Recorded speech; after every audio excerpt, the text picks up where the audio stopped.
Sekejap nah, cikgu buka present now.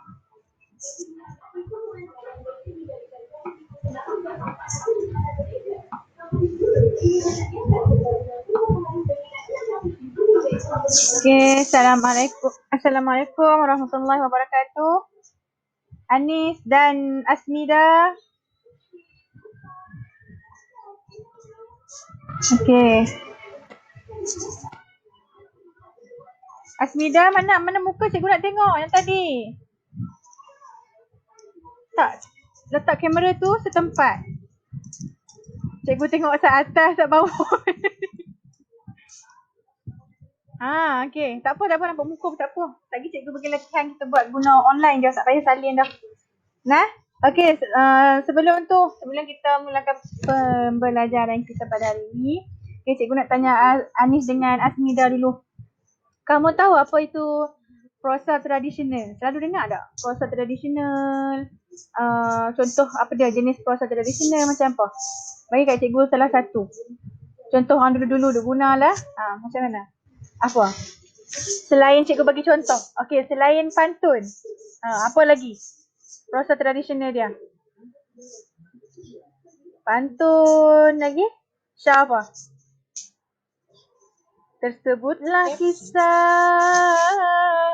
Macam mana? Itu kita panggil apa? Syair kan? Okey, syair. Selain tu gurindam. Gurinda yang yang selalu kita dengar gurinda merusik jiwa lah, apalah kan? Okey, selain tu apa lagi?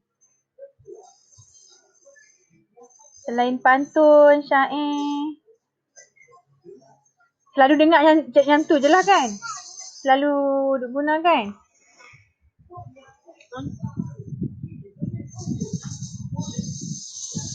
Okay, Asmida. Asmida, mana muka cikgu nak tengok? Kan? Okay. Okay, Asmida, selain cikgu tanya tadi, selain pantun, apa lagi? Prosa tradisional yang selalu kita dengar. Selain pantun, gurindam, apa lagi? Macam mana? Macam cikgu sebut dekat Najwa tadi. Tersebutlah kisah. Itu sesuai kita nak kaitkan dengan apa? Siapa? Tajuk. Tajuk betul. Lepas tu? Okey, tajuk dan syair kan? Tajuk, syair, pantun, gurindam. Terdapat 4 prosa tradisional Melayu. Maksudnya pada zaman dahulu, macam atuk nenek kita menggunakan prosa tradisional macam pantun, sajak ni untuk dia menyampaikan mesej secara tersirat. Tersirat tu macam mana? Tersembunyilah. Dia macam dia takut nak cakap terang-terangan, nak tegur, macam cikgu nak tegur Anis dengan Asmida. Takut nak tegur secara bersemuka. Tapi dia pun buat dalam bentuk gurindam. Dia pun buat macam syair macam tu. Maksudnya dia kritik melalui pantun ataupun syair. Okey. Apa yang cikgu kaitkan syair apa semua ni? Hari ni kita akan belajar syair. Apa itu syair? Cara bacaannya, ciri-ciri dia. Okey. Sebelum tu, cikgu akan tunjuk dulu kamu cara bacaan lah. Syair macam mana. Sekali kita tengok definisi dia. Apa definisi syair dan sebagainya. Okey, kita tengok dulu video dia. Okey, nampak tak? Asmida dengan Anis nampak tak? Boleh tak? Nampak. Dengar tak? Dengar tak dia ni?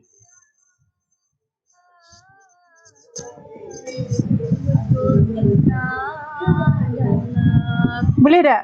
Nanti cikgu nak suruh Asmida dengan Anis cuba baca ni. Dengar elok nah.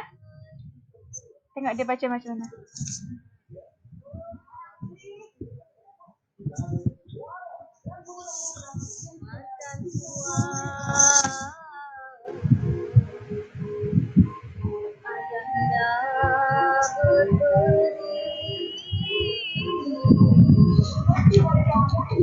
Kepada anaknya muda bestari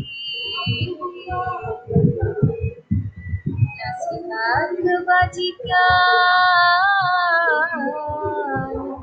ayam beri, amalkan jangan malaskan diri. Okey. Hai anaknya Muda remaja,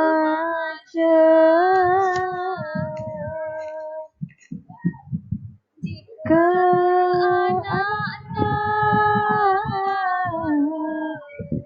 menjadi raja. hati yang betul hendak disahaja, serta rajin Pada bekerja.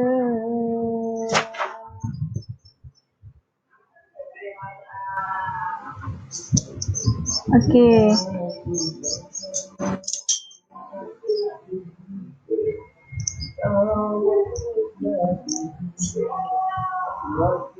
Okey, yang tu puisi. Puisi syair, puisi syair pula. Syair nasihat. Okey, syair nasihat. Tengok dulu. Asmida dengan Anis tahu tak apa itu definisi atau maksud sebenar syair ni? Dia macam mana? Syair ni dia macam mana? Okey, kita tengok definisi atau apa itu syair. Okey, kita tengok. Okey, cikgu nak Anis baca definisi syair. syair merupakan puisi Okey, sejenis puisi berlagu. Okey, yang kedua, teruskan.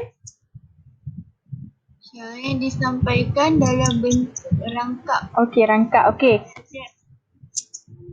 Setiap rangkap. Dalam syair mengandungi sebanyak 4 baris yang kesemuanya membawa makna. Okey, dan yang terakhir. 4 baris tersebut berirama sama. Okey, maksud berirama sama ni macam mana? Dia macam mana? Okey, dia macam kan? Macam tu. Ada baris 4. Okey, cikgu buka ni. Cikgu buka, okey, puisi tradisional. Hari ni kita nak belajar tentang puisi tradisional iaitu syair nasihat. Tentang penghujung Thamarat Al-Muhimmah. Okay, tadi dia baca sampai rangkap keempat kan? Okey, cikgu nak Asmida baca rangkap kelima boleh? Cikgu nak tengok macam mana? Okey, cara bacaan dia macam mana? Macam tadi. Bagi contoh kat cikgu, cuba baca. Jangan malu, cepat. Okey, cepat. Tak apa. Cuba baca. Macam mana?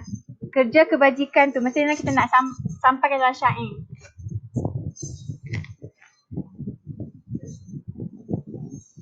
Asmida, cepat.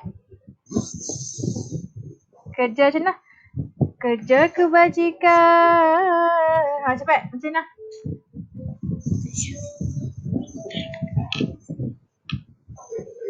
Asmida. Jangan malu, cepat. Okey. Cuba baca. Tak apa, salah tak apa.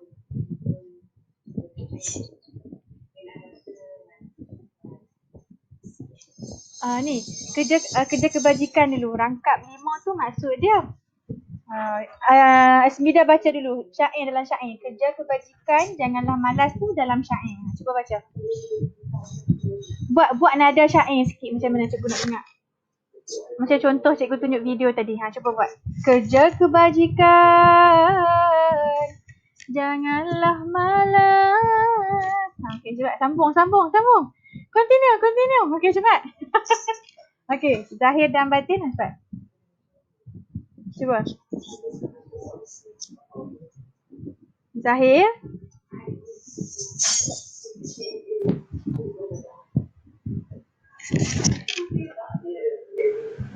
Semidah, cepat Semidah.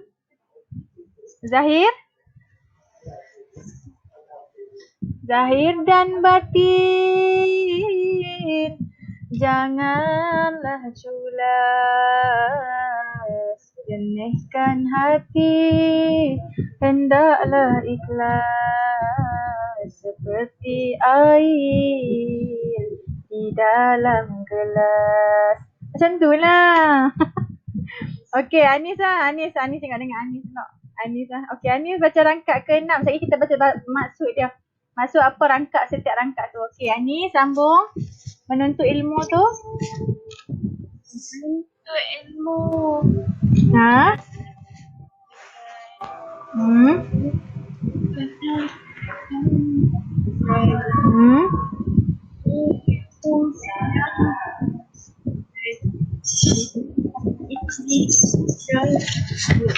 Okey, sudah disebutkan. Okey, Asmida macam tu lah. Macam ni. Cuba yang rangkap ke-7. Okey, Asmida cuba rangkap ke-7. Tak apa. Okey, baca. Hendaklah.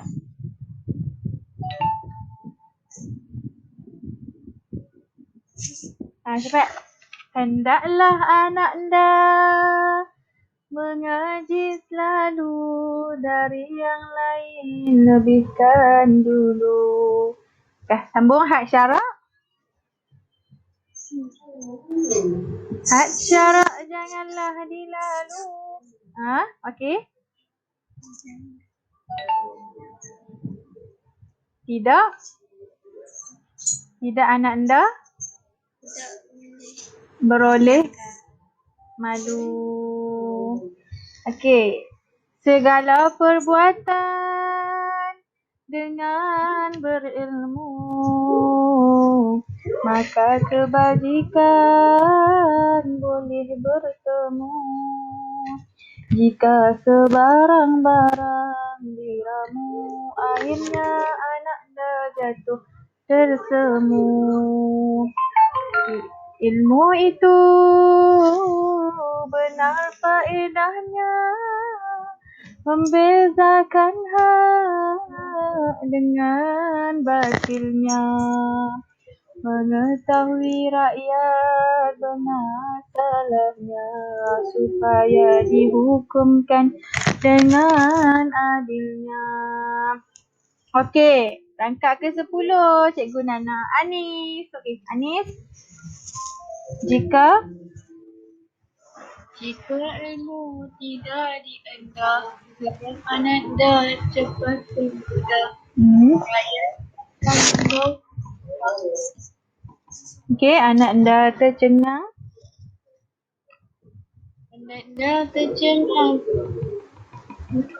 Tenggadah. Okey. Okey, Asmida. Cikgu nak Asmida baca. Cepat, hendak menghukumkan tu. Okey, hendak menghukumkan. Baca je lagu mana pun tak apa.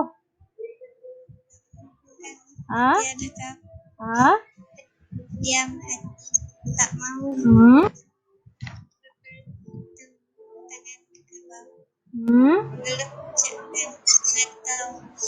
Allahu. Okey. Okey, rangkap ke-12. Cikgu baca. Terkadang duduk mendiamkan diri, sepatah tidak mengeluarkan peri. Penat duduk bangkit berdiri, lalu masuk ke dalam puri. Orang berdakwah duduk menanti, serta dengan bersaksi hati. Hairan tajuk tidak mengerti, sebab bicaranya belum pasti. Anis, terkadang. Okey. Mana? Terkadang dihukumkan. Rangkap 14. Dihukumkan.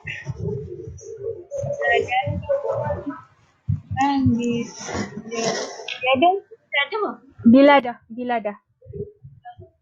Tanya syarat ada.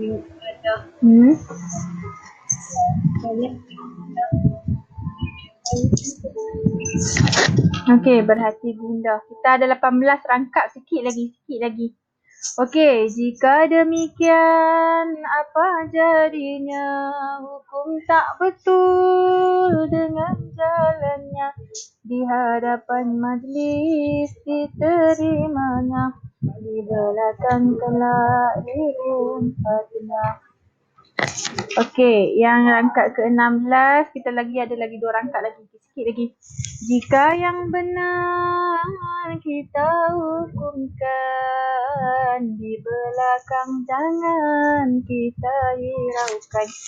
Umpat dan puji kita biarkan, kepada Allah kita saksikan. Okey, rangkap yang terakhir ni Cikgu nak Amanda pula dah. Asmida baca. Jika anak anda jadi menteri tu. Jika anak jadi orang berilmu, anak Okey.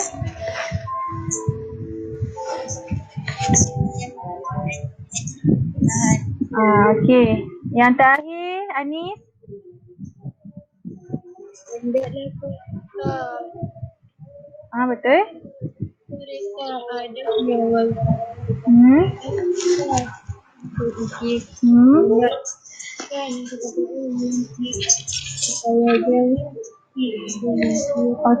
Okey, kita tengok maksud dia pula, maksud setiap rangkap ni. Okey. Daripada rangkap pertama dia kata penyair telah tamat mengarang kitab supaya dapat dijadikan syair nasihat. Okey, rangkap kedua, ayah berharap agar anaknya akan menjaga tingkah laku dan menjadi insan yang berakhlak mulia. Rangkap ketiga, ayah dan menasihati anaknya agar tidak bersikap malas. Okey. Dan rangkap keempat, menurut ayahnya lagi, jika anaknya itu menjadi raja, dia hendaklah bertindak dengan betul dan rajin. Maksudnya mengikut peraturan atau dia dengan orang cakap apa dia ni, dengan patuhlah, amanah. Dia buat apa pun dengan amanah. Okey, rangkap kelima, ayah menasihati anaknya supaya rajin berbuat kebajikan. Maksudnya bersedekah kepada rakyat-rakyat kalau dia jadi menteri. Lepas tu pada masa yang sama hati perlulah ikhlas dan bersih. Okey, rangkap keenam, ayah dia kata ayah menasihati anaknya supaya tidak malas untuk menuntut ilmu. Ilmu yang dituntut itu mestilah ilmu yang betul seperti yang telah diperintahkan oleh Allah Subhanahu Wa Taala. Okey, rangkap ketujuh, ayah menasihati anaknya agar rajin mengaji dan hal ini perlu diberi keutamaan daripada hal yang lain. Maksudnya macam mana? Hal agama ni harus diutamakan kan daripada yang lain. Bukan dia kata yang lain tak penting, tapi hal ilmu agama ni lah yang dapat membimbing kita atau menjadikan kita yang lebih seorang pentadbir yang lebih baik dan jujur. Okey, rangkap yang hukum syarak pula tidak boleh dilanggar kerana akan menyebabkan kita mendapat malu. Okey, rangkap ke-8, sebarang tindakan perlu didasarkan kepada ilmu pengetahuan agar membawa kebaikan. Ayah juga menasihati anaknya agar berhati-hati dalam melakukan setiap perkara agar tidak terjerumus dalam perkara yang membawa kemudaratan. Rangkap ke-9, ilmu itu banyak manfaatnya kerana dengan ilmu, perkara yang benar dengan perkara yang tidak benar dapat dibezakan. Maksudnya, yang negatif, yang positif dia dapat bezakan yang mana baik dan yang mana buruk. Okey, kita tengok. Dengan adanya ilmu, pemimpin dapat mengetahui sama ada rakyat benar atau salah dan dapat menjatuhkan hukuman yang adil kepada mereka. Rangkap ke-10 selanjutnya, jika ilmu pengetahuan itu dianggap remeh, hal ini tentu akan membawa masalah kepada anaknya jika menjadi pemerintah. Jika ada rakyat yang datang untuk menyatakan masalah, anaknya tidak akan dapat menyelesaikan masalah tersebut kerana tiadanya ilmu pengetahuan. Jadi ilmu pengetahuan ni sangat penting. Walaupun kita anggap hal ni remeh-temeh. Sesuatu kita dengarkan pepatah Melayu ada kata, macam mana dia cakap, ilmu ni sampai mati pun kita tidak dapat kita sentiasa ada. Maksudnya sampai mati pun ilmu tu akan tetap ada. Okey. Allah, cikgu tercepat pula dah. Mana dia? Rangkap ke sebelah tadi. Okey, rangkap kedua lah. Akhirnya anaknya tidak dapat berkata apa-apa setelah penat duduk dan bangun. Anaknya itu akan menyembunyikan diri di dalam istana. Rangkap 13. Orang yang ingin mendapatkan pengadilan akan menjadi marah kerana pembicaraan belum pasti dapat dilakukan. Rangkap 14. Sebarang hukuman tidak boleh diambil mudah.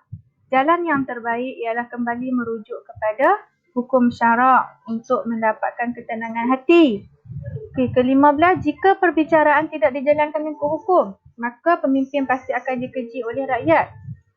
Okey, 16. Jika perbicaraan tidak dijalankan mengikut hukum Allah Subhanahu Wa Taala, maka keji dan pujian rakyat bawahan tidak perlu dihiraukan oleh mereka.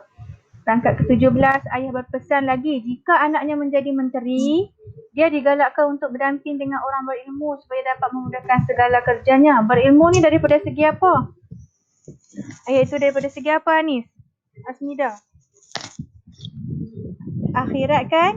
Ilmu agama kita kena ada. Pengetahuan tentang khusus tentang ilmu dunia pun kita kena ada. Bukan kita kata nak duduk dunia ni kita nak kerja ilmu akhirat saja. Tak boleh juga macam tu. Sebab kita duduk di dunia kita perlu juga mengamalkan pengetahuan secara umum tentang hal-hal dunia kan. Okey, seterusnya dari akhir sekali. Rangkap 18 dia kata ketua haruslah memerhatikan tingkah laku pegawai bawahannya sepanjang penyelewengan tidak berlaku. Dia kata ketua tu maksudnya menteri lah, menteri pentadbir macam kita. Apa menteri? Perdana Menteri. Dia kena tanya tu apa Perdana Menteri tu?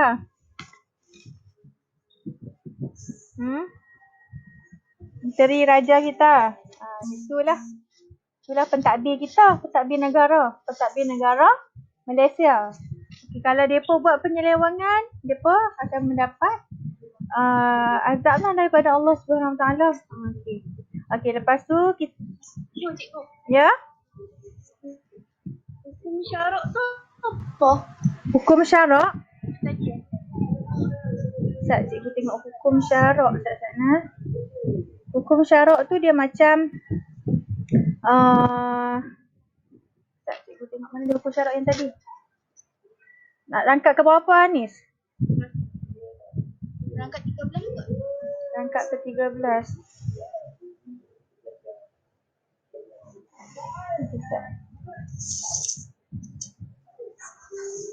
Hukum syarak.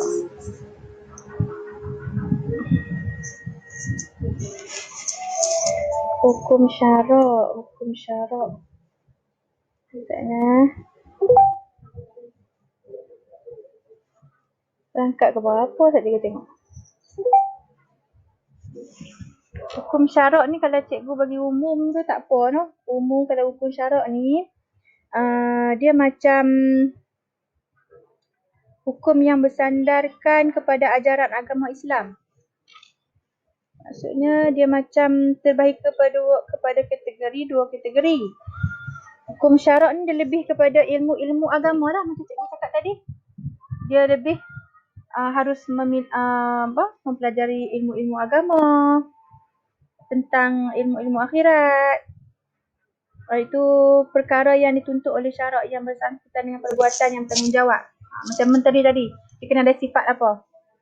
Bertanggungjawab, sama ada memberi pilihan, macam tu. Hukum syarak ni terbahagi kepada dua kategori, iaitu apa? Al-taklifiyah lah, wadiyah. Cikgu tak apa mahir sangat sebab pendidikan Islam ni. Bolehlah sikit-sikit. Okey, di sana cikgu tengok lain bagi dia sahih sikit. Cikgu tengok lain dekat sini. Hukum syarak. Okey. Hukum syarak membaca mendapat ada satu.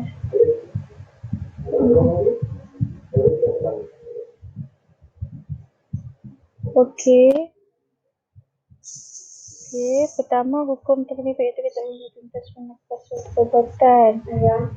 Okey, macam cikgu habaq lah secara umum hukum syarak ni macam ilmu agama. Kalau kita lebih faham ilmu tentang ilmu agama, maksudnya dia pemimpin ni dia kena adalah tentang pengetahuan ilmu agama, macam mana dia nak berhadapan dengan Allah, maksudnya dari segi kejujuran untuk mentadbir, amanah, macam tu. Boleh Najwa? Kalau sekejap cikgu tengok lain, kalau ada yang lebih faham lagi, cikgu cuba hantar lain nanti dalam grup nah. Okey, tak apa, kita tengok dulu. Okey, tema dia. Tema syair nasihat ni. Tema tentang apa? Tentang nasihat seorang ayah untuk anaknya. Bagaimana pentingnya ilmu jika anak-anak dilantik menjadi pemimpin. Okey, persoalan dia apa? Pentingnya, tidak type dah ni. Pentingnya ilmu untuk menjadi pemimpin. Bijak membezakan ilmu yang betul dan ilmu yang salah. Berpegang dengan ilmu agama dalam kehidupan, cabaran semasa menjadi seorang pemimpin. Okey, bentuk syair ni. Cuba Anis cuba baca bentuk syair.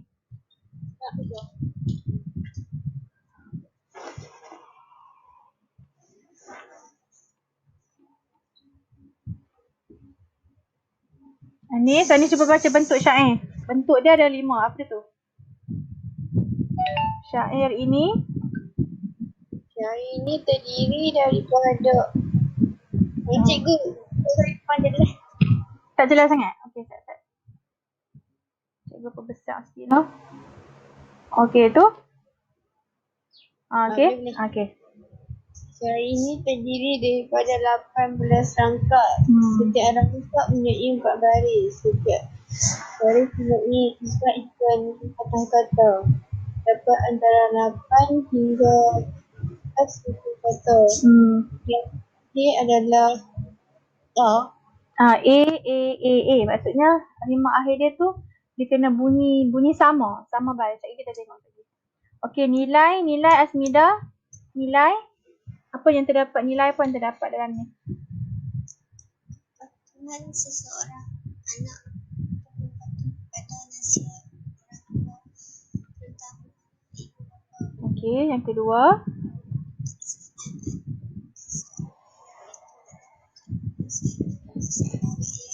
Okey, ketiga.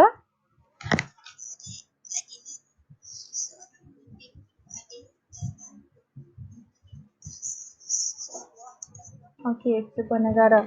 Dan yang terakhir, pengajaran. Okey, pengajaran apa yang kita dapat melalui syair ni? Itu kita haruslah mendengar nasihat daripada ibu bapa. Kita mestilah rajin melakukan setiap pekerjaan yang telah diamanahkan kepada kita dengan betul. Dan seseorang pemimpin itu haruslah berlaku adil terhadap rakyat. Okey, dia banyak lagi. Boleh kamu fikir sendiri. Kalau kamu rasa yang mana pengajaran yang boleh kita ambil. Okey, tak apa. Ni adalah tema persoalan, nilai, bentuk dan pengajaran yang terdapat dalam syair ni lah, syair nasihat ni. Okey. Cikgu nanti cikgu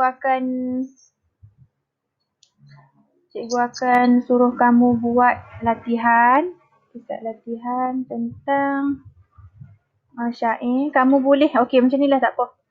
Sekejap lagi lepas habis kelas, kamu tak apa, sekarang ni boleh kamu buka dekat ni dekat WhatsApp group, cikgu hantar link, kamu cuba tengok, kamu cuba buka kejap, cikgu hantar link dia, kamu jawab dalam tu saja. Tak payah duk guna buku, tak payah duk salin balik, tak payah print pun tak apa. Sekejap cikgu tengok mana dia yang tadi.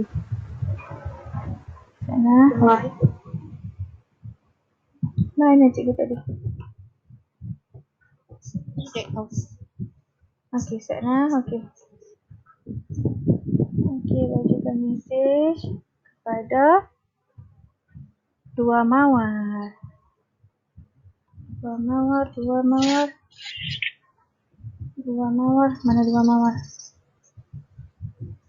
BM Dua Mawar ke Dua Mawar saja? Okey ni, BM Dua Mawar.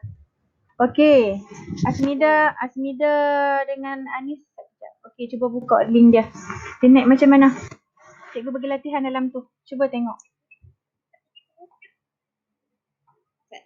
Cuba buka. Dia naik latihan dia soalan. Buka link tu. Kamu tekan link tu. Dah tekan dah, tapi nak buka dengan Dokumen tu. Kamu cuba buka dua-dua tu. Yang mana boleh? Cuba buka yang mana salah satu. Kau dua-dua tak boleh? tak nak cuba dulu. Cuba dulu. Asmida boleh buka? Tak apalah, Asmida tengah buat sekarang. Sekejap lagi lepas habis kelas kita ni nah. Asmida buka.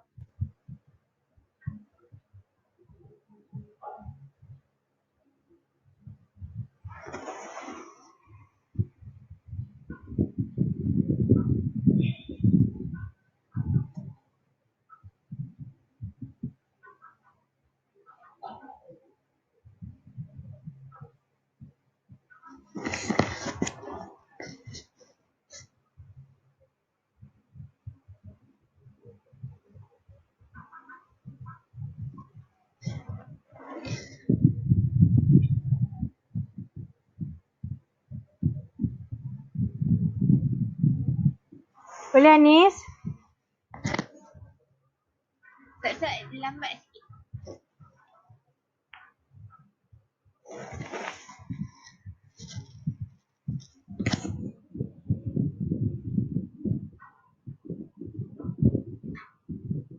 Dapat dah. Boleh. Cuba tunjuk kat cikgu. Dia naik macam mana? Dia naik macam ni tak? Dia naik macam ni tak? Macam mana? Dia naik apa panggil? Mama, senang. Tak apa. Tak apa ni. Anis. Cikgu hantar. Ya? Tak tahu cara. Tak apa nanti. Anis boleh buka kan? Boleh dah. Boleh dah. Anis cuba baca soalan dia. Soalan yang pertama tu. Dia kata apa? Berdasarkan syair di atas, dapatkan dua nasihat cikgu kepada anaknya dalam syair tersebut. Okey. Apa yang Anis boleh bagi kat cikgu? Apa? Nasihat apa? Nasihat ayah dia.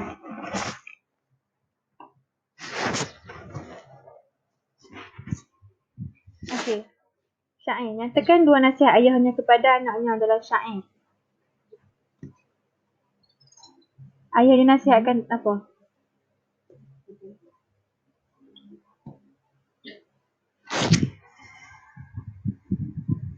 Kenapa Anis? Tak boleh? Ada masalah? Boleh. Okey. Cuba bagi kat cikgu. Salah satu pun tak apa.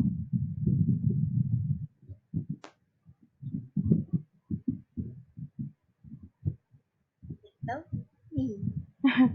Mana? Okey. Syair nasihat. Okey. Nasihat ayahnya kepada anaknya macam mana tadi? Supaya kita buat apa? Menjadi seorang apa? Pentadbir yang amanah kan? Seorang yang amanah mesti melakukan sesuatu hal tu dengan sama adil, masuk kepada rakyat-rakyat dia dalam tu tadi yang kita baca rangkap tadi tu maksud dia lah, maksud rangkap tu. Okey, dua persoalan tadi yang Anis baca tadi persoalan dia. Okey, ambil balik dalam persoalan ni nah. Nanti Anis tulis balik, cikgu akan bagi di grup. Nanti tulis jawapan apa yang dia nak contoh persoalan ni. Okey, persoalan. Nyatakan dua persoalan yang terdapat dalam tajuk. Kalau cikgu tersilap dalam syair. Okey, kamu tulis pentingnya ilmu untuk menjadi pemimpin, bijak membezakan ilmu yang betul dan ilmu yang salah. Okey, nak dua. Okey, yang terakhir.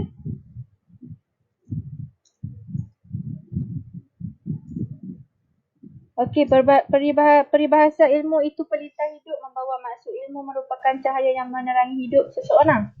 Pada pendapat anda, apakah manfaat apabila anda mempunyai ilmu pengetahuan? Okey. Apa manfaat? Manfaat tu apa Anis? Manfaat tu? Macam mana? Manfaat tu dia macam kebaikan atau faedah apa yang didapat. Nah, manfaat tu kebaikan. Okey. Kebaikan apa yang kita dapat bila kita mempunyai ilmu pengetahuan? kita dapat apa Anis? Bagi contoh kat cikgu satu. Bila kita ilmu pengetahuan kita banyak, kita tahu, kita dapat kebaikan apa?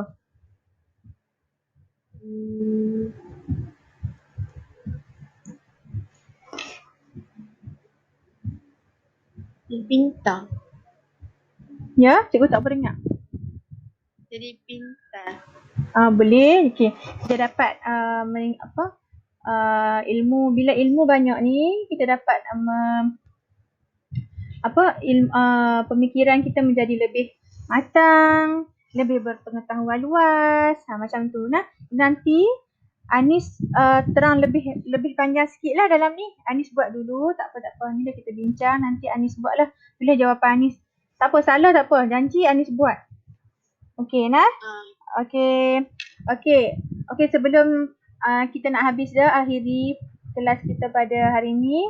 Okey, cikgu nak tanya Anis lah, apa yang Anis dapat melalui pembelajaran kita pada hari ni? Anis dapat apa? Tentang apa? Belajar tentang apa? Puisi tradisional. Bagaimana syair itu digunakan, jenis-jenis syair itu kan? Okey. Terima kasih Anis. Okey, tak apa. Nanti yang lain tak apalah, cikgu bagi dalam grup. Nanti dia cikgu soleh buat dan hantar cikgu. Nanti lepas dia buat, submit lah. Tekan yang submit tu. Nanti terus jawapan ada hantar dekat cikgu. Okey. Terima kasih Anis. Assalamualaikum warahmatullahi wabarakatuh.